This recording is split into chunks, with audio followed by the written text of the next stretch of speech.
made somebody's heart break. Radio America in Washington, D.C. Now I have to let you go. This is I have to let you go. the G. Gordon Liddy Show. I got all disease deep inside me, makes me feel uneasy, baby. I can't. All right, ladies and gentlemen, my guest by satellite from Macedonia is Sam Vaknin. He is the author of 9 books on the topic of Narcissistic Personality Disorder, NPD in particular. And his Barnes & Noble bestseller is Malignant Self-Love, Narcissism Revisited. His work is cited frequently in scholarly tomes and publications and in the media. And Mr. Vaknin, welcome to the show. Thank you very much for sharing your time with us. Thank you for having me. Now, the first thing I want to ask you is off the subject a little bit, but are there still fighting about whether or not Macedonia is part of Greece? Is that still going on? Well, the debate is actually about Macedonia's name. The Greeks claim that they have a monopolistic right on the adjective Macedonian and on the name Macedonia because they are part of Greek heritage. And the Macedonians claim to have been here forever and that they've always felt that they are Macedonians and therefore have the perfect right to use the adjective and the term and the word and so on and so forth. So it's a debate about the name and whether Macedonians have the right to self-designate as Macedonians or whether this is a Greek monopoly. I see. Well, this goes all the way back to Philip of Macedon and the father of Alexander the Great, doesn't it? Yes, indeed. All right.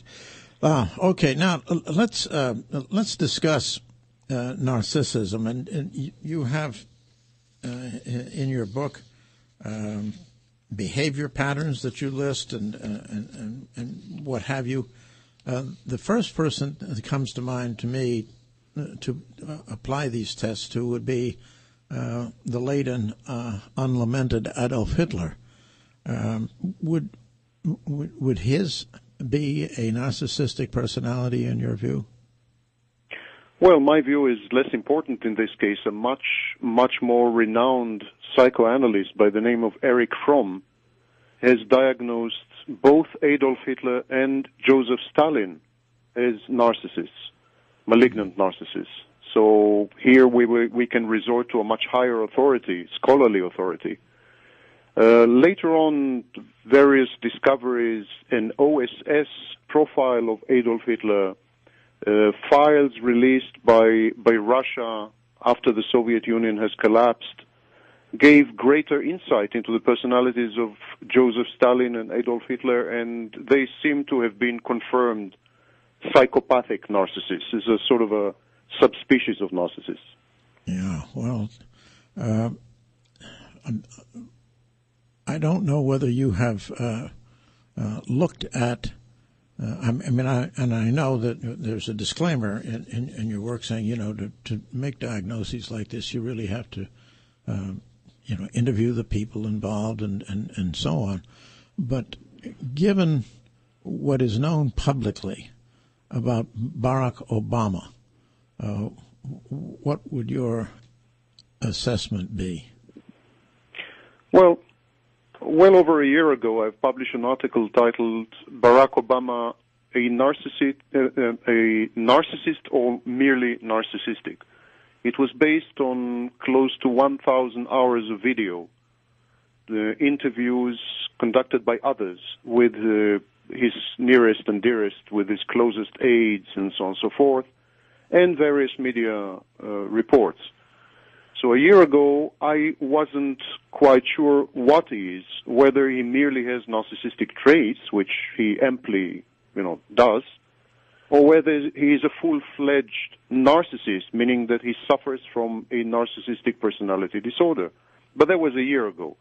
Since then, he has become the President of the United States, which, in my view at least, is a major calamity, and we have a lot more material to go on. And based on this material, I feel a bit more confident in saying that there are strong indications that he is a full-fledged narcissist.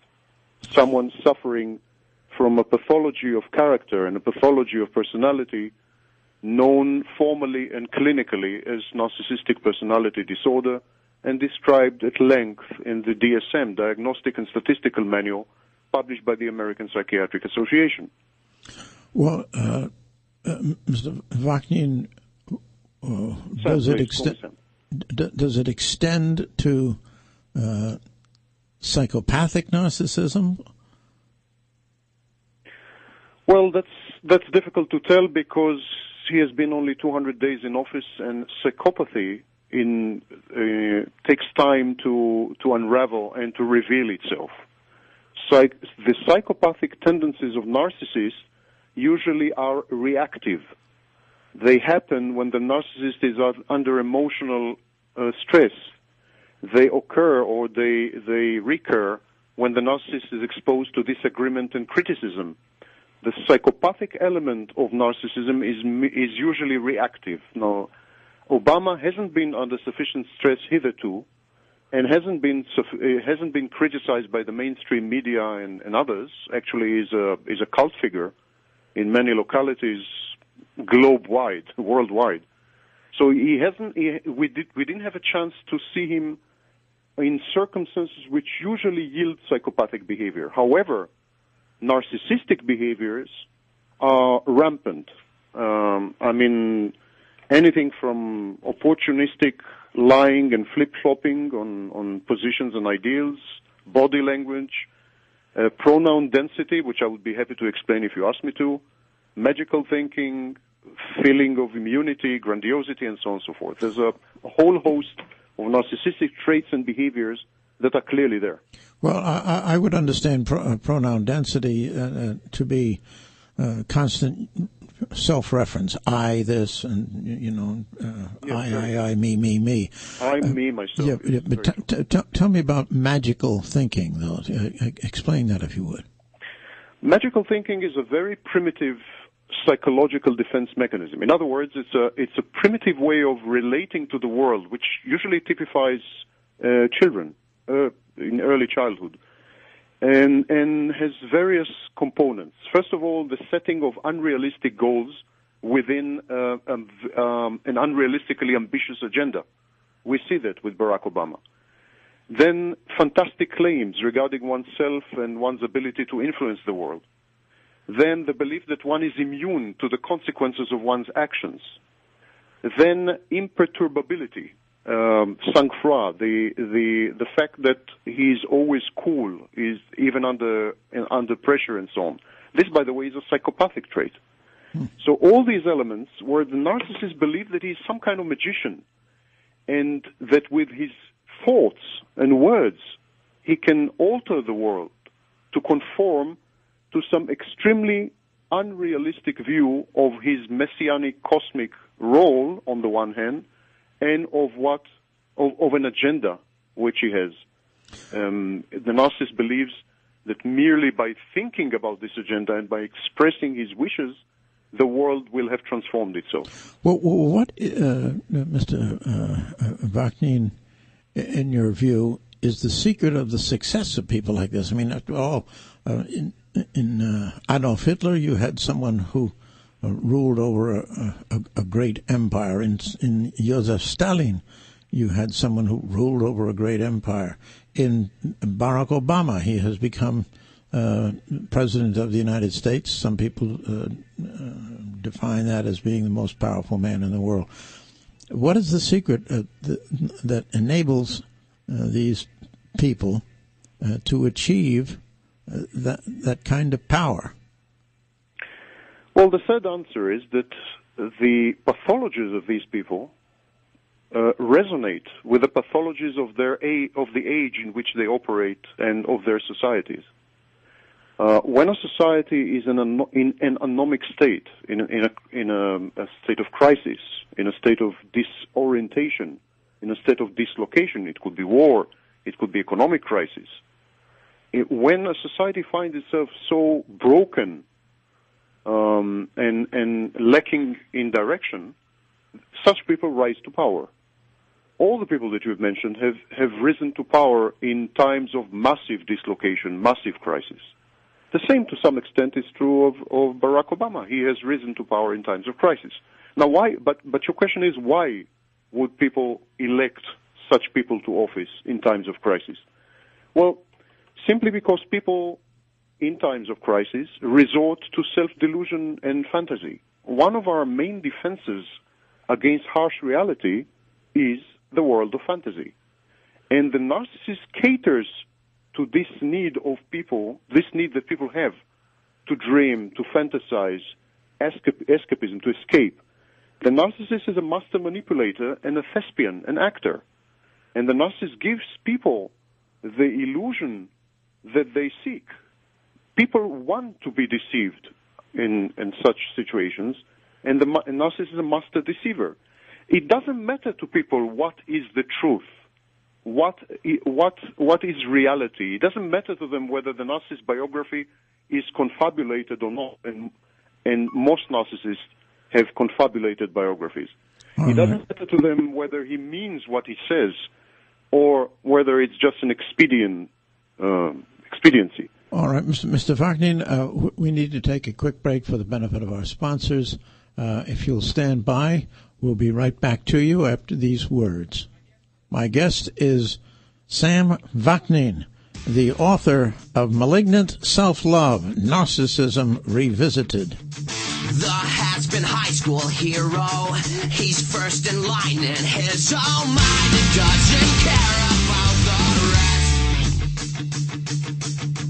A handsome half-wit zero, he'll be your friend until the end. You're the coolest and the best.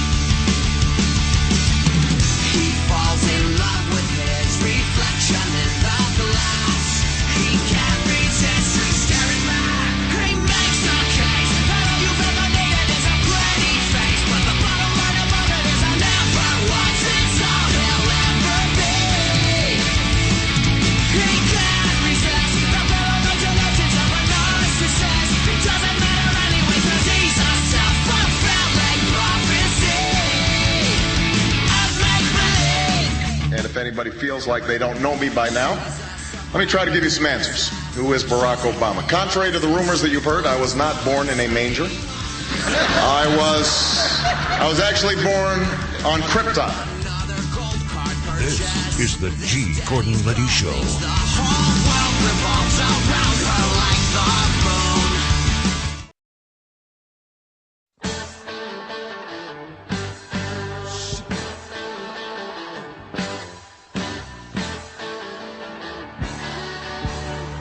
The G-Man is back. Well, you went uptown riding in your limousine with your fine Park Avenue clothes. You had the Dom Perignon in your hand and the spoon up your nose. All right, ladies and gentlemen, I'm back with my very special guest via satellite from Macedonia, Sam Vaknin, who's the author of the Barnes & Noble bestseller, Malignant Self-Love, Narcissism Revisited. When we had to take time off for our commercials there, Mr. Vaknin, Yes, sure. we were talking about Barack Obama, and I wonder if we know enough about his youth. I mean, we can't even figure out where he was born. There's very strong indications he was born in Mombasa, Kenya, but he claims it to have been born in Hawaii, and then the next thing you know, his mother has abandoned the father and gone to Seattle, and then she remarries and he's off to Indonesia. What can you tell us about his youth, or at least his purported childhood? Well, current thinking in developmental psychology is that a childhood so replete with traumas, abandonment, and dislocations, cultural and geographical, usually yields a personality disorder. It doesn't have to be narcissistic. It could be borderline. It could be another type. But no one escapes unscathed from such a childhood. It is extremely inconceivable. I don't want to say impossible, but extremely inconceivable that Barack Obama, who's been abandoned by his mother twice, who has been shunted between cultures, civilizations, countries throughout his first 10 years, who has been abandoned by his father, and so on and so forth. It's extremely unlikely that this man is the only man, the only person to have escaped unscathed with a perfectly intact, functional personality, and so on and so forth. That's very unlikely. It's very likely that such a traumatic childhood has caused some kind of a personality or characterological pathology.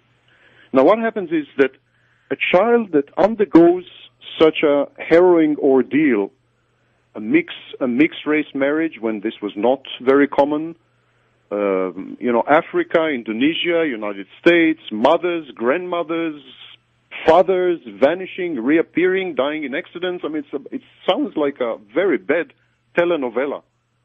A child which undergoes such a harrowing ordeal usually develops a defense. The child is hurt by such things. Of course, there is pain, emotional pain, and so on. And in order to avoid this recurring nightmare, in order to avoid the pain, the child invents an imaginary self. We call it, in professional terms, a false self. The false self is everything that the child is not. The child is helpless. The false self is omnipotent. The child doesn't know what's happening, cannot predict the future because everyone keeps vanishing around him, and the false self is omniscient. The child is treated as an object by his nearest and dearest, and the false self is all-powerful and all-controlling, and so on and so forth. The false self defends the child, protects the child from emotional hurt. As the child grows and becomes an adolescent, later on an adult, he doesn't let go of the false self because the false self has served him well. The false self has been adaptive.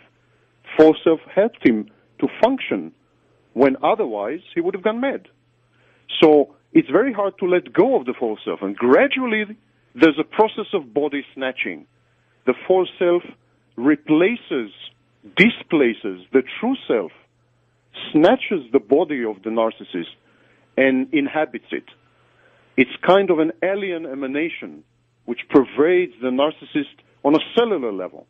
The narcissist vanishes, and instead there's a mask, a persona, an apparition, something that was concocted by the child at an early phase of his life, and later on this thing destroyed the child and became the only existing entity. Now the narcissist spends the rest of his life trying to convince because narcissist knows that this is a false thing, narcissist is trying to convince the rest of the world that the false self is actually not false at all, that indeed the narcissist is omniscient, know-all, that indeed the narcissist is omnipotent, that indeed the narcissist has magical powers. Narcissist knows that his personality is a scam, but he's trying to convince the rest of the world that it's true. In this sense, the narcissist is a deep-set con artist. The very essence of narcissism is one giant con artistry. Oh, my. Well, you seem to have described Obama to a T. Yes, I agree. How can we learn more about your article, sir? Obama cares because he is so concerned with what people would think about him, because he's so dependent on what we call in psychological jargon, we call it narcissistic supply. Thank you so much, Mr. Vaknin. We've run out of time. It's absolutely fascinating. How can we get more information from you? Well, you can visit my website, www.narcissistic-abuse.com, or if you feel like it, you can buy my book, Malignancy of Narcissism Revisited. Sam Vaknin, Vaknin. Thank you so Truly. much, sir. Thank you for having me on your show, sir. This is the G. Gordon Liddy Show.